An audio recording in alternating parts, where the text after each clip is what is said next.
in many ways, that's kind of playing on hard mode, but I think it's going to be really worth it in the long term. I could literally just get kicked out of all the things I'm in. And, yeah, that's great. How do we benefit from that? How does this jack the Juno price up? Yo, what's up? Hi, Jake. How's it going? Good. How are you? I'm stoked. I'm feeling like absolute zen. Nice. Good mental energy. Excited about the Interchain. So you're the co-founder of a thing called Juno, right? Of a thing, yeah. I've been there since the beginning. And that thing called Juno. That DAO called Juno. The DAO called Juno. So why is it the DAO? It's a DAO because the way Juno is organized and one of the unique and special things about it in all of crypto is that there's no secret foundation or organization that's typical. There's no like core team that has like some exclusive like special rights. Like everything is fully under the community control. Yeah, there's a development fund. It's like a core like sub-DAO. We call them sub-DAOs. But the funds in that fund are fundamentally controlled by the community. At any point, the community could decide to remove them. They could decide Jake's doing a bad job and remove me as well. Someone new from the community could rise up, or they could change to just completely reorganize the structure of the DAO itself. That's pretty unique in all of crypto. Everything else has something like the Ethereum Foundation, or they basically operate like Web2 businesses. So, and what does the DAO control for people that don't know what Juno is? The DAO is like a way of just like organizing the activities of the community. And yes, there's shared treasuries in the DAO, right? So there's the community pool. There's some other tokens in the community pool as we like diversify the treasury through like incubating projects or whatever. Like for example, like the Juno is like the only chain right now that's getting DAO token, which is pretty cool. So, but like there's the core treasury, and the DAO kind of manages the core treasury, but it's also a way by which the community organizes itself. So, and we have many different, we call them sub-DAOs. They're ultimately accountable to the community. The community has full control. In order to not have everyone vote on everything all the time, you have to divide up responsibilities into departments. So there's like a communications sub-DAO. There is the delegation sub-DAO that comes up with a delegation policy for delegating community funds and rewarding validators that are providing a lot of value to the community. We have a business development sub-DAO, and we have a development sub-DAO. So we're trying to like structure the chain a little bit more. Like, do you want to vote on every time like we choose to like work with a designer to build a website, or to vote every time we like fund an event or like pay someone to design a poster or whatever? That would be exhausting. So what instead was we create these departments, and these are smaller groups of people that are very core and committed to the project, and they do the work of actually running the chain. And what's really cool about Juno is like anyone can join, and you can just rise up as a community member and just get part of one of these sub-DAOs by like doing stuff and getting recognition from the community. And yeah, it's kind of open like that. And underlying below that DAO is the chain Juno, right? Yes. So Juno is also obviously a layer 1 permissionless smart contract blockchain. And what's the exciting thing about that? Well, we are actually really pushing forward. Everyone knows the Ethereum virtual machine, or the EVM as it's called, where you write Solidity smart contracts. We're actually pushing forward a new smart contract virtual machine called WebAssembly. So we use something called CosmWasm, and it's a WebAssembly virtual machine. Now, for non-developers, what that means is like you don't have to actually learn a new language like Solidity. You can use an existing language where there's way more developers for, something like Rust, or Rust is best supported, but there's other languages that compile to WebAssembly. So in the future, you'll be able to write contracts in TypeScript if you know TypeScript. There's so many TypeScript developers out there. You'll be able to write contracts in Go, like C# compiles to WebAssembly, so does C++. So there's many different languages, and the idea is that you should be able to write smart contracts in whatever language you like and feel is what's best suited for your needs. You can even use, if you like formal verification and a really strong type system, you can use something like Scala or whatever. Now, obviously I'm a Rust maximalist, and it's probably best supported at the moment, but the fact is like WebAssembly is also a lot more performant than Solidity. You can do way more compute. It's a lot faster.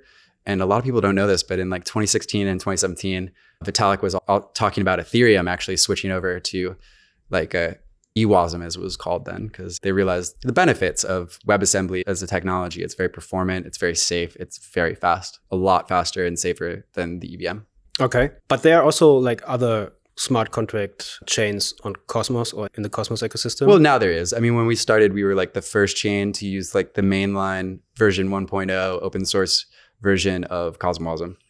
And that was obviously a really exciting time. So it was like first like permissionless smart contract chain that was really in the Cosmos ecosystem, like connected over IBC to Atom and Osmosis, like from day one. And obviously now things are different. So as things evolve, you always have to like reassess what are your strengths as a chain and how do you want to survive in the new paradigm. So yeah, how is Juno different from the Juno in 2021 when it started? I think a lot of it is actually just external factors. It's the fact that we're in a bear market, right? And not a bull market. And so that's led a lot of chains to like have to like do a lot of soul searching and rethinking. The price action of Juno is not unique in the Cosmos. Like Osmosis, like Stargaze, many others are printing like all-time lows, unfortunately way too often at this moment. But that's also part of the crypto cycle. Like I think anyone who's been in this industry long enough has been through like the full bear bull cycle like a couple of times. So, but you do have to like think differently when you're in a bear versus when you're in a bull.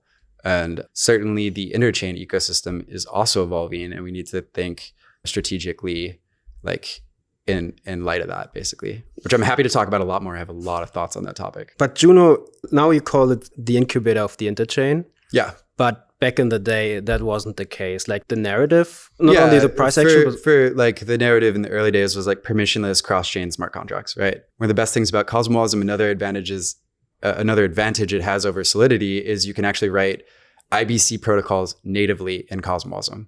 So you can actually write a smart contract that uses IBC in CosmWasm, and you can't do that in Solidity.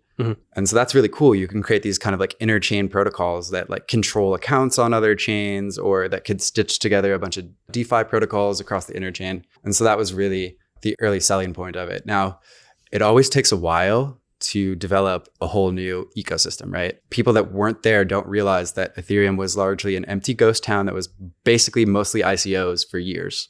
Like DeFi, like by the time it created like DeFi, really 2018, 2019 bear market was actually when I think we saw like really the innovation really start to land in ETH. And you saw like the emergence of a lot of the DeFi protocols that we know and love today that really kind of kicked off like the next wave.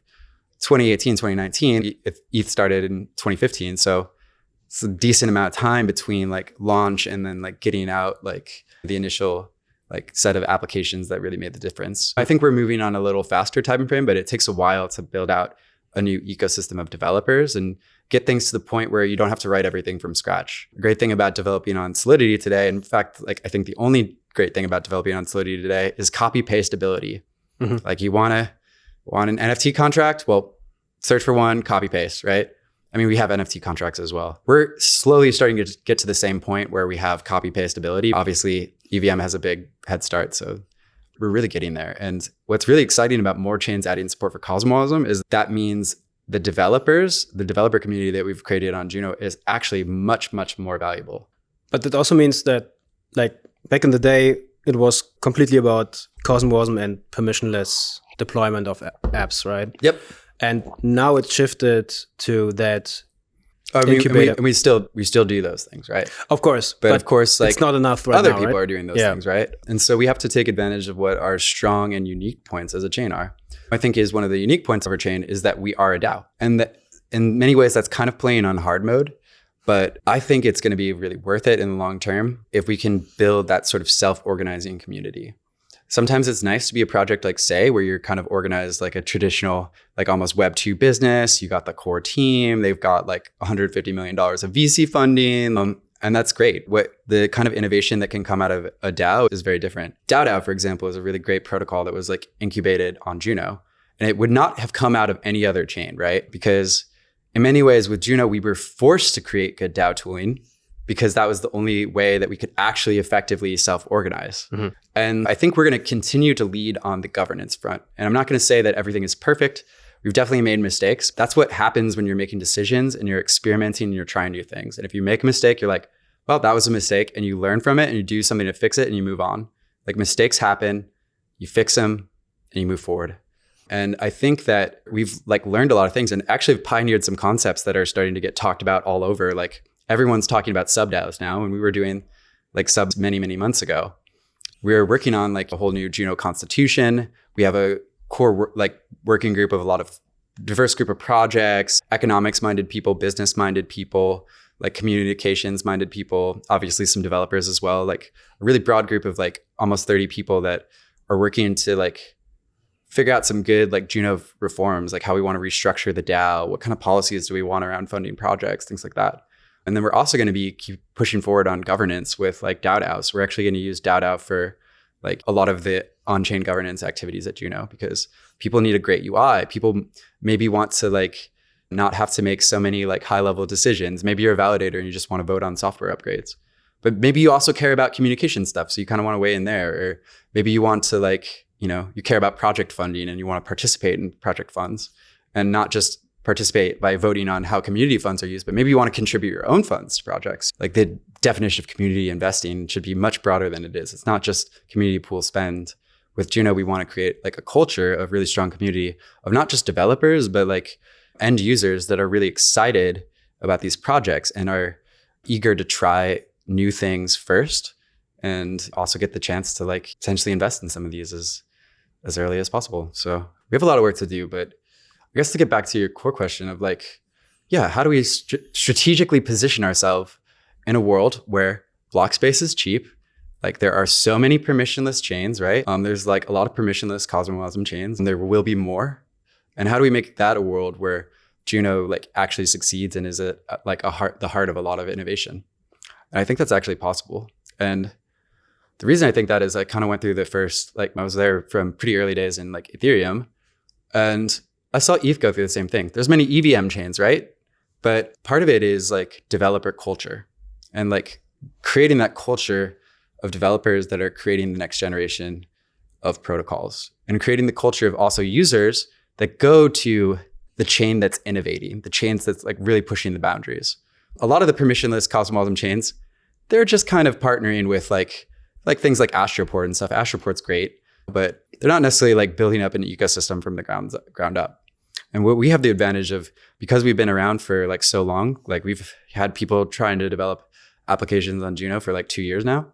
And it takes a while for applications to be developed. Like people should always adjust their timeframes. Oftentimes the hype is like way too much early on and then way too little later. And everything good takes a lot of time. But if we can create that really great developer community, which we already have, we just got to keep fostering it and keep supporting it and keep giving them love and keep trying out like applications and projects. We create this like virtuous cycle, a cycle where you launch on Juno, you take advantage of cutting edge features, you take advantage of a really cool network of developers and a rich community, and maybe some funding opportunities that are on chain. That's like super high priority for us. And it's not just community pool funding. Obviously, we want to still have some community funds like supporting projects, which I'm happy to talk about. We're going to make some changes there, but also like private investors. Like, in fact, I've been talking with a lot of private investors because we want to create this culture of like, build your project on Juno, launch here, and then take it everywhere in the Interchain. I think the most valuable protocols for the next cycle, for the next paradigm, are going to be interchain protocols. Because if you just limit yourself to one chain, that means you're missing out on all the opportunities on other chains. You're missing out on all the users. If you just deploy everywhere, it's like network effects. What was like the key way to monetization in the Web2 industry was network effects. Mm-hmm. And I think that also increasingly as the meta evolves, like real yield is going to be the next meme for the next cycle. Like protocols that generate real yield that aren't just doing another like farming token or whatever. Well, how do you generate the most yield? Well, you want to be, again, kind of deployed in the most places, mm-hmm. which is not to say that every protocol will choose to do this, but I think that this is the class of, when we talk about cross-chain permissionless smart contracts, like, I think that's what we're kind of getting at, is like this developer ecosystem that's very focused on the interchain. And I think this is another thing that Juno is uniquely positioned to do. Because as a DAO, we don't necessarily have like employees or anything. There's no way we can like legally bind people to like only deploying on Juno. And other organizations are obviously not going to feel the same way. They're going to make people sign legal agreements. They're going to do a lot of things like that. And so weirdly enough, I think we're actually well positioned for this next cycle of applications. Now, how do we benefit from that? How does this jack the Juno price up? I think we need to like reassess and actually build more alliances, right? A lot of times people are like, oh, Neutron is going to kill Juno. I don't think so. I actually think we can like really coexist and be nice. In fact, I think we could even benefit from each other. I think we need to build alliances across the board. So for example, whether that's through token swaps or other economic alignment mechanisms, this is why I think mesh security is super important for Juno. Because I think a lot of projects, whether you're Neutron or Say or Archway, recognize the work that's been done on Juno that has actually led to a lot of the applications that will be deployed on their chains. Like look at Juno Swap maybe had an unfortunate launch with like being launched like a week or so after like the Terra collapse. Not great timing, but those contracts and stuff are like being used on Say protocol. It's like, to me, that's hilarious. But I think it's also just a sign of what we need to do better in the future is we need to explicitly incubate interchain protocols, which get dropped to Juno users or maybe like the Juno community pool or like, and I haven't even talked about mesh security. Mesh security is so vital because it allows for us to create alliances with other chains that recognize us for the value that we provide. Like we are pushing the boundaries of governance. We're incubating really valuable protocols that like are beneficial to the entire interchain. And we have a strong community of developers and we're also OG, right? We're an OG Cosmos chain. And we're also going to be like an OG part of Mesh. So we're like actively funding in Mesh. We're like contributing to Mesh. We have a lot of Juno devs that are like contributing in various regards. And so we're like going to be OG Mesh as well. Mesh is great because then if we incubate a project on Juno, for example, well, and they go and launch their own chain because they've made an app and they like prototyped it on Juno and they got a lot of early users. Maybe they airdropped it to the people that tried out the app early on. Well, now we want to continue an economic relationship with that chain, right? And so we can just do mesh security with them. Mm-hmm. And they'll be like, well, we came from Juno and we love the Juno community, so we're going to do mesh security with Juno. And the more and more projects like that we do that, yes, not everything is running in our block space, but again, the interchain narrative is totally different. And it's going to take a while for people to kind of wake up to this because in many ways, it's kind of like DeFi. No one really got DeFi until they saw it, until they saw like yield coming in. And like a bunch of like early insightful people like understood why it was going to be a big deal. And that's why they chose to work on it. And I think we're kind of at a similar phase with like these interchain protocols and things like mesh security. It's like, it's good to get excited about. A lot of people won't really understand it until they see it, until they see the fact that they're cross-staking, they stake their Juno and then they cross-stake the Juno and they're earning all these other tokens. And until that's real, like... And I think also like using it, right? Yeah, I think it's also like actually using it. Like, I mean, for me, it was like the IBC thing, like really getting the, like how it, like sending tokens from one chain to the other and really like seeing that it works, even if you don't understand it as a user, but one of the things I think we incubated recently is Polytone, which is like really like interchain accounts today. We've had interchain accounts marketed at us for like probably over like 9 months now or almost a year.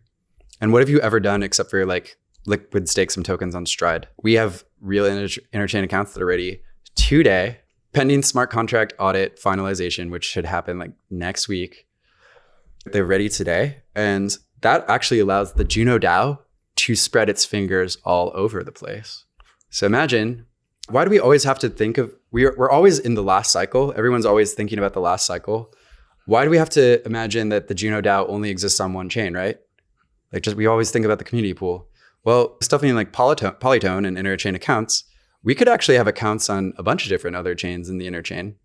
Like what if we had an account on Say protocol, or what if we had an account on Osmosis? What if we think, how do we want to explore building relationships with these other chains rather than a competition? There's always going to be competition, but if we do more co-opetition and building alliances, mm-hmm. I think that's going to be the stronger play early on in the mesh security game, right?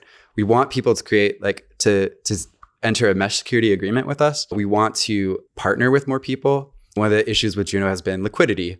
So with interchain accounts, what if the Juno community has an account on Osmosis and they can enter a DAO to DAO deal with the Osmosis community and get really awesome liquidity. Hey, Osmosis, put up 50% of like the Osmo part and we'll put up the Juno part.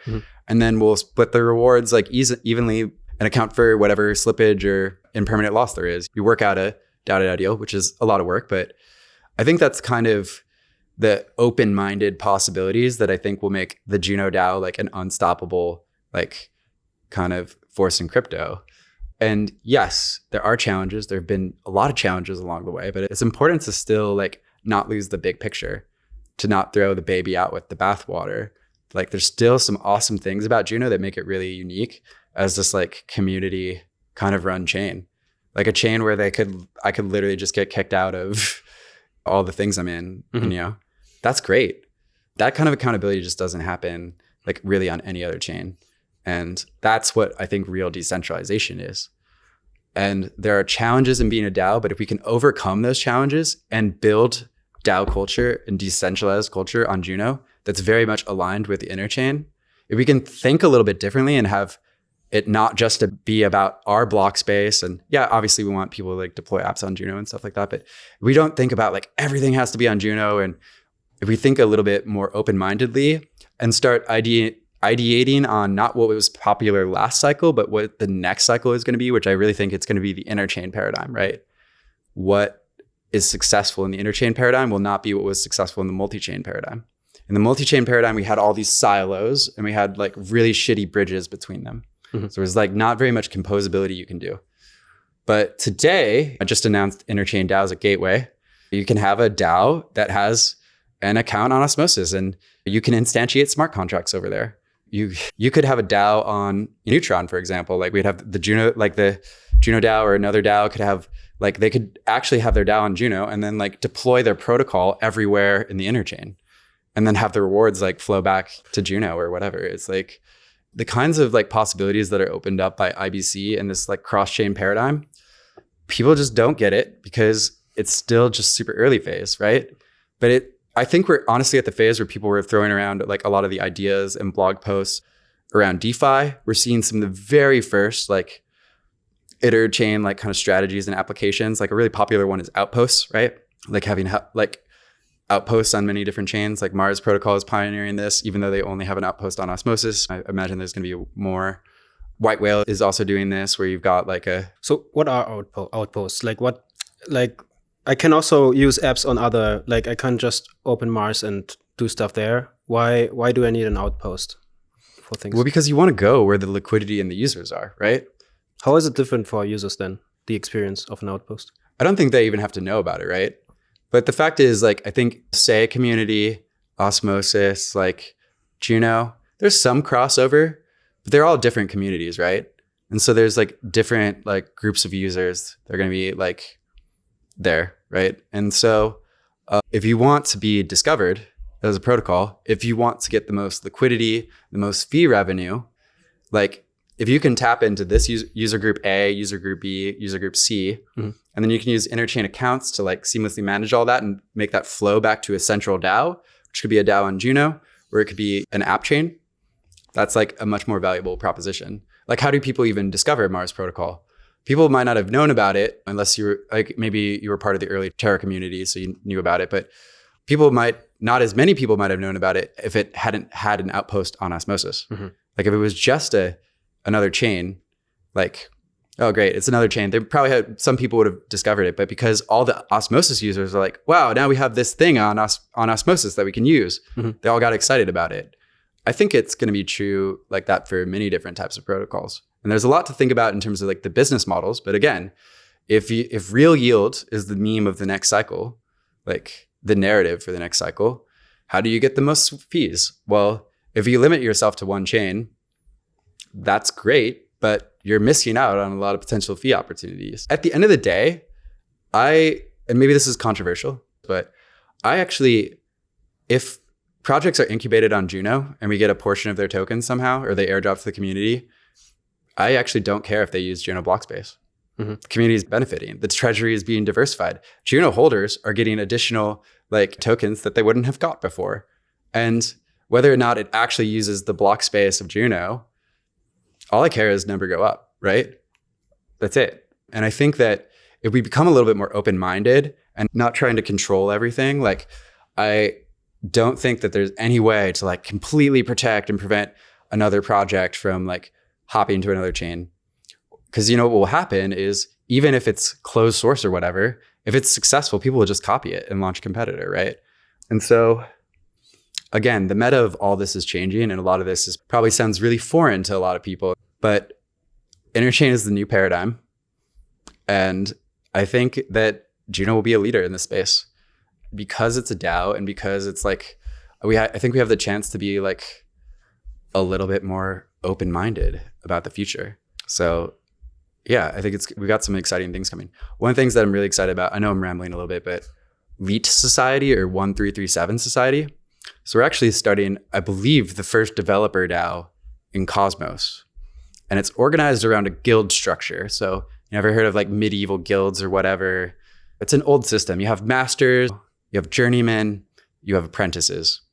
What I've found is that a lot of developers in this space, they need mentorship. They need access to educational resources. They need networking opportunities. Maybe you're a smart contract developer, but you're not a designer. Mm-hmm. How do I possibly meet a designer to help me with this? Maybe you're a smart contract dev, but not a front-end developer. How do you meet like a good front-end developer? And vice versa. How do the front-end developer meet the smart contract developer? Like, you need people to be part of this like sort of network, this society, if you will. And people also need mentorship as well. One of the cool things about Leet Society is we got a great set of masters, of which you're one. You're the master of design. We got Jack Zamplin, we got Reese, we got myself, we got Dan from Cosmology, who's probably the best front-end dev in like all of Cosmos. We got Adair from Abstract, who's just like actually a really dope CosmWasm smart contract developer. You're going to be hearing a lot more about them later. And there's going to be other masters as well. Apprentices is a great place to start. So if you're watching this video and you want to like actually like break into this ecosystem as a dev or as like a builder or designer, Leet Society is a great place to join. And even if you've never written a smart contract before, or never built a decentralized application, or don't know too much about blockchain, you can join at the apprentice level. And we'll have like, we've been doing these code and chill sessions. We do live streams. We're going to be creating like a lot of educational material. And that'll be like a great learning resource for people. Once they demonstrate a certain skill set, they become like the journeyman level. That's kind of like the worker level. You'll get access to like a lot of like people to potentially like team up with on projects. We have a couple of like funds, like VC funds that are interested in investing and incubating projects from that network of people. And we have obviously a lot of ideas and bounties that we're going to be like floating around as well. So you'll have an opportunity to earn real money and gain reputation, importantly, and actually find some work and put it to use. And then finally, we have the master level. And the master level, in order to become a master in the typical guild system, you have to create a master work. So that is a crucial piece of the guild system. So journeyman, at some point, let's say you're in a sword maker's guild.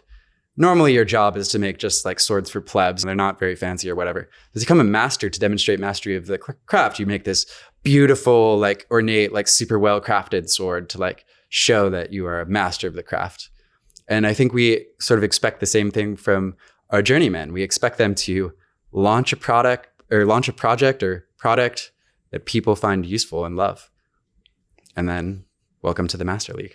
So yeah, it's really exciting. I think it'll be really great. It's something that's very important for us to do as Juno Network as well, is because providing that structure where we can incubate the projects that are going to be the things that like make Juno successful, that make people want to come to Juno to try out the like latest, most cutting edge stuff, to make it be the project where everyone who's an investor in the space wants to come and see what's like, incubated on Juno next. And it could be, in fact, I expect it to be that some of these projects are going to launch their own app chains, that some of these projects are going to actually become interchain protocols and deploy everywhere else. That's great. As long as we're getting a cut via mesh security, via airdrops, by like direct like investment, by like whatever means, and it'll be different project to project, we're winning. And the society isn't there yet fully, right? I mean, is it still a concept, or is it already live somewhere? Oh, I mean, it's like we have a Discord. We have a Discord. If you want to join Leet Society, like, let me know, reach out. Or just join the Juno Discord. We actually, people that participate in the code and chill sessions and like express like a lot of interest, and it's invite only. And yeah, it's live in the sense that it's in the formation phase, and we've been recruiting for like kind of each level. And then we have some new DAO contracts we're about to launch, because obviously we're going to try like all the experimental stuff, right? So we have roles-based DAOs, which are really cool.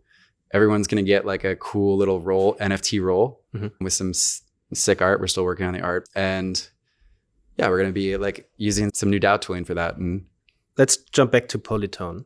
What does Polytone on DAO mean for new developers that just start a project on Juno? Oh, so Polytone on DAO means that if you start a project on Juno, maybe you have a component that you want to deploy on Neutron, or you have a component that you want to deploy on Say, or a component you want to deploy on Osmosis, you can actually deploy and manage that component from your DAO on Juno. And you can actually seamlessly control accounts on other chains as well, which can be useful for fundraising, or maybe you want to interact with other protocols.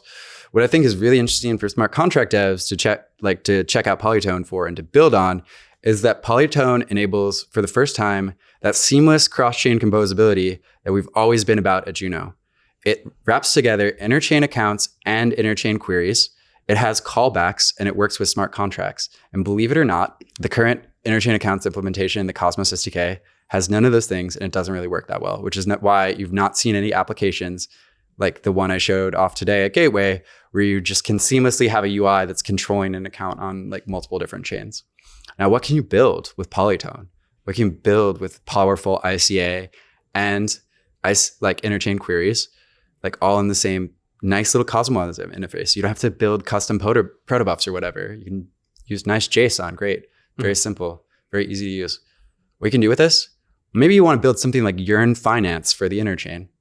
Something that's like you have investment strategies, and that like those smart contracts control accounts on many different chains. So maybe to take advantage of the best yield opportunities, you mint a liquid staking derivative on one chain. You like Terra, for instance, you put that in like another DeFi protocol on another chain. You take the yield from that, and you put that in something else. But you're doing these cross-chain hops like all the time. Like when Yearn Finance was built, it was kind of doing this like similar kind of like strategies and stuff like that. It's all on one chain. But what Polytone allows you to do is create this like almost like similar thing, but like over interchain composability. So you can take advantage of all the yield and DeFi opportunities all over the interchain. So that's one of the really cool things that you can do with Polytone. And Polytone's also really integrated very nicely into DAO.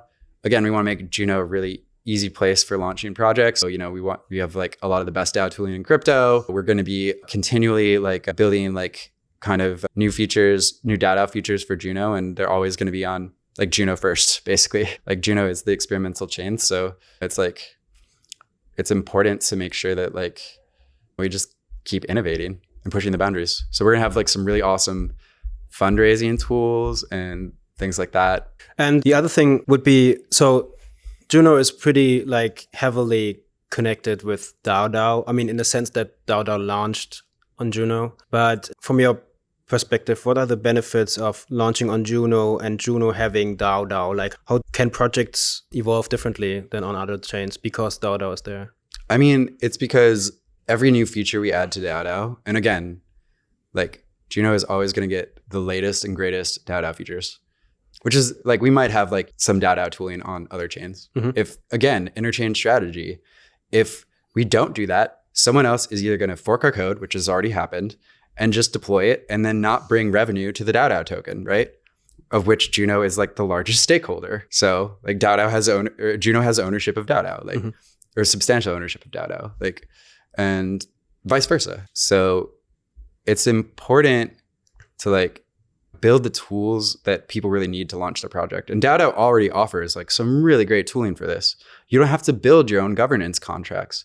Look at what WindsDAO was able to build. They didn't have to build every single component themselves, but they actually have one of the coolest like DeFi governance systems I've seen. Like the Gauge contracts are really cool. The idea that you vote on, like you use like preference-based voting for which pools should get incentives, not just like signaling props like on Osmosis. So on Osmosis, they have to do like the signaling props. And when you take advantage of DAO, really good DAO tooling, you can actually build like really great governance systems like into your protocol.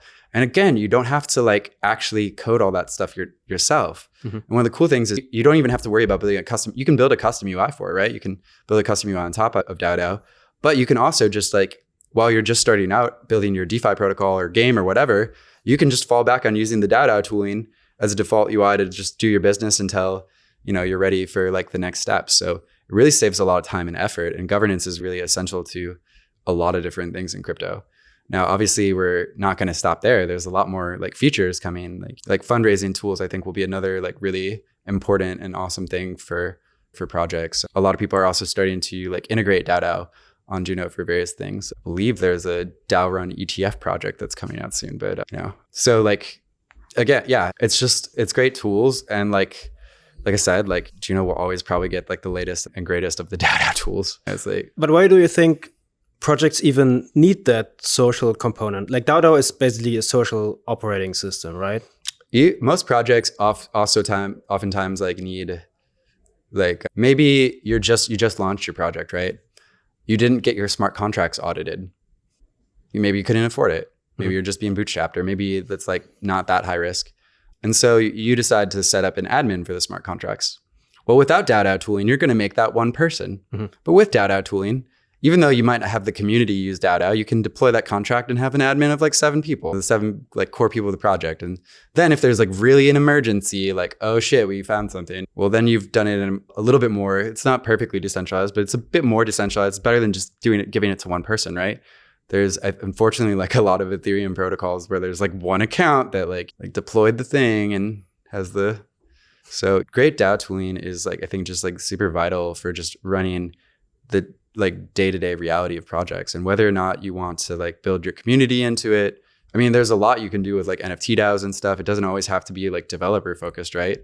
Like look at what Rack FM is doing. They made a whole track. DAO supports audio NFTs as well. So you can actually, if you want to start a record label DAO, like there's many different types of communities that can, and projects can also like come in and just, again, it's no code. You can easily start doing things without having to like do it the hard way. I think another great thing that DAO is useful for is like just that whole no code aspect. Do you know how to instantiate an NFT contract?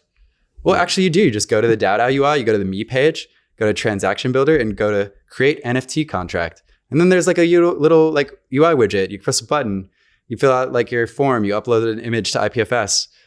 Boom. You've got an NFT contract. You can just mint like you don't need to know anything about the command line. You don't need to know anything about JSON messages to interface with the smart contract. You just have a UI for it. So in many ways, that's another great tool to like empower builders with, is like maybe they are writing some smart contracts. They probably don't want to waste their time on, I actually know how to use the command line. And I still use DAO because it's just easier. It's more visual. It's awesome. And like, I don't have to like, oh, I missed a comma or like double check stuff. It's just like, it's just way easier. Like, so even if you do know how to code, it just like saves you time. But should projects like, isn't it annoying for new projects to come up with all that DAO structure? I feel like it's inevitable. As any project, one of the key things you have to do is figure out how you're going to structure your project. I'm sorry, there's no getting away around that, even if you don't use DAOs and do everything with a traditional entity. Who's going to be CEO? Who's going to be like whatever? We're always having to face these questions of how we like organize like groups of people and stuff, like especially projects. So there's no getting around that, like really, unless you're like one person and that you don't intend anyone else to use your project and you're just like one person doing something for yourself, and find you're an organization of one and things are really easy. But yeah, there's no getting around. In fact, the biggest advice I give when people are starting DAOs, whether it's protocol DAOs or just like meme DAOs or NFT DAOs or record label DAOs or whatever, is just think deeply about that organization. It's the key piece, actually.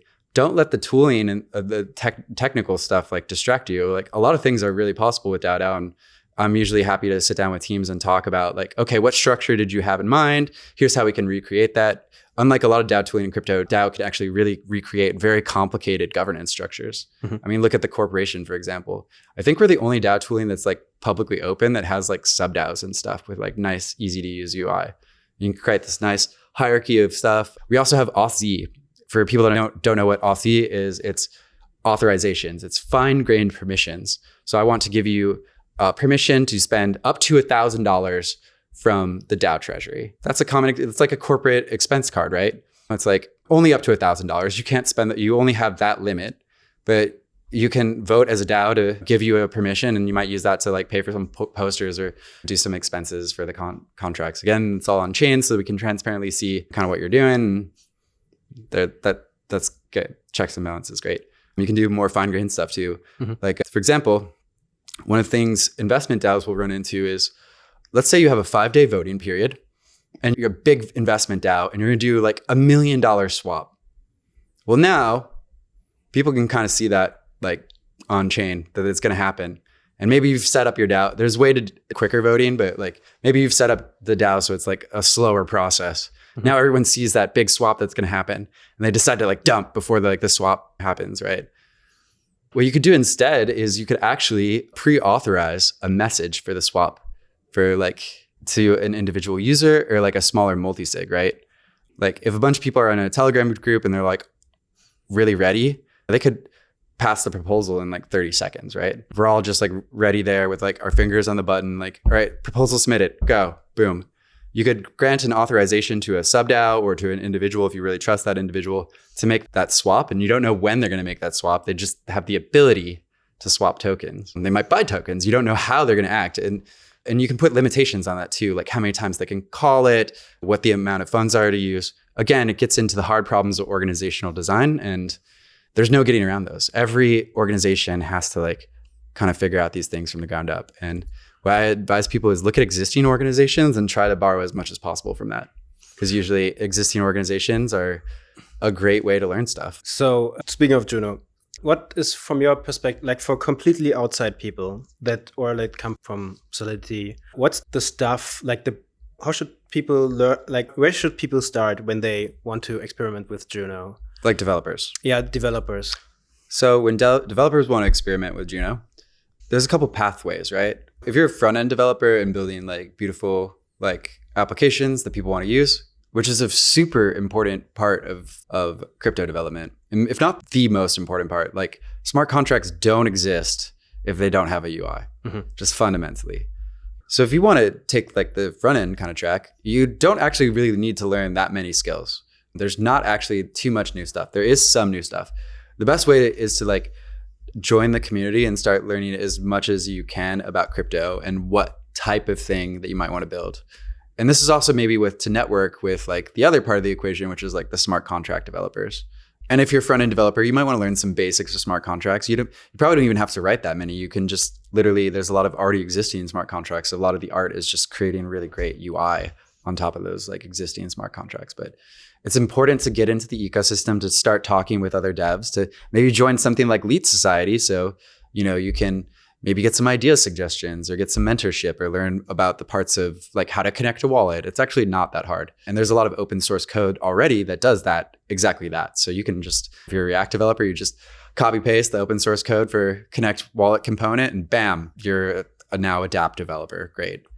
For smart contract developers, it's probably like a little bit more involved, right? Like a lot of the front end stuff, you're still just a front end developer and you have to learn two things: how to connect the wallet and then how to talk to the blockchain. And they're actually really easy.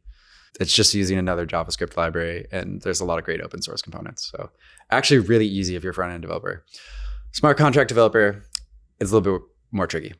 If you're an existing smart contract developer, you already have a lot of great skills. You already think in terms of smart contracts, you know about their limitations. Smart contracts do have limitations. Like you can't just do endless amounts of compute. You don't have access to like external things like network calls or whatever. And there's a certain way you have to think in terms of like security. When you have a smart contract method, you think, who can call this method? Can anyone call it? Is only a certain account able to call it? Like, is it never callable except under a certain condition? You kind of have to think a lot like that and like through like security edge cases and stuff like that. So those are good transferable skills. But we don't have Solidity. We're never going to have Solidity. I'm sorry, Solidity sucks. And I think a lot of Solidity developers agree with me. We use Rust. That's our preferred language for CosmWasm smart contracts. It is possible to write them in other ones, but like you're going to be a lot more on your own. So Rust is also a great language anyway. It's really cool. It's used all over crypto for everything. You can do basically everything with Rust, and it's like my favorite language. But yeah, so you got to learn Rust. And this is also true even if you're not a Web3 developer, you're a Web2 developer. You got to learn Rust, but honestly, you should learn Rust. If you're a backend engineer, Rust is like honestly the best language out there. But and that's another great thing about Wasm is when you're learning, like if you learn Solidity, it's basically useless for anything else but smart contracts. But if you learn Rust, even if crypto market if crypto's made illegal and like everything goes away, you've still learned a super valuable skill that will like get you jobs like everywhere. And ChatGPT sucks at Rust. But yeah, you still learn a valuable skill, like even if you don't wind up writing smart contracts. So it's a worthwhile effort. But yeah, you got to learn Rust. That's the starting point. Luckily, there's a lot of great existing resources out there. We're going to try to do a better job of cataloging them all. But like just search Google, learn Rust.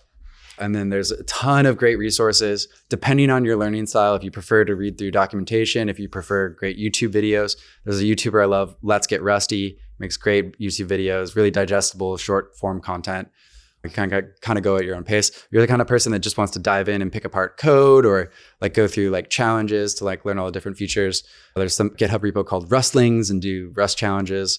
So there's tons of resources for learning Rust, which is another thing is like, people are like, oh, how do I learn CosmWasm? It's not like it's something special like Solidity. I mean, yeah, there's a library, but if you know Rust, you can write CosmWasm. In fact, if you already know Rust, you're ready to jump right in.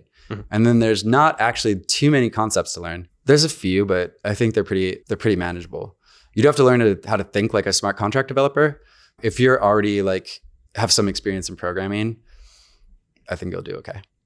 So really just to like get involved in Juno. If you're a front end developer, it's all about just networking and learning what things people want to build, or maybe connecting with some existing smart contract developers to like team up on a project. We really hope Lead Society will help those things. If you're not a front-end programmer or you just want to write smart contracts, Rust. Learn Rust. And then if you learn Rust, writing smart contracts is not that hard. You just write Rust. And they're actually like pretty normal Rust, and there's not too much special about them. And there's definitely, again, I suggest joining the developer community in Juno. We're pretty welcoming, or joining Lead Society, because there's a lot of cool libraries and stuff that we can introduce you to that will save you a ton of time. But yeah, the main hard part is just learning Rust. So yeah, but Juno will never die. It can't die. As long as there's community, we're like zombies. It's just like, we have a great community of developers, like people like Reese, people like Zeke and Noah. This is a really cool and strong community. And yeah, we're also working through changes. Like we're making changes in governance. We're giving projects the tools they need to like better structure themselves. Things like DAO tooling, things like fundraising tooling. And we're trying to just build more and more community. Things like Lead Society are great because that's building a developer community and a pipeline for incubating projects that will bring more value to Juno. Also the wider community of all the Juno holders and stakers out there. Building a community of investors around the chain. Just because we didn't have VCs, but because we're completely bootstrapped, doesn't mean we don't want investors. No, we want investors all around. When we talk about community investment, yeah, we might use community funds, but like it's more like different groups from the community aligning around and supporting Juno projects. And we can create that flywheel where it's exciting to launch on Juno like it was in the beginning, where anything that launched on Juno, like Fortis, for example, it just blew up. Like people were so excited to use everything. If we can bring that culture back where people are excited to support projects, where they're excited to like try new things, where they're just constantly looking for like what's happening next on Juno, then we're back, baby.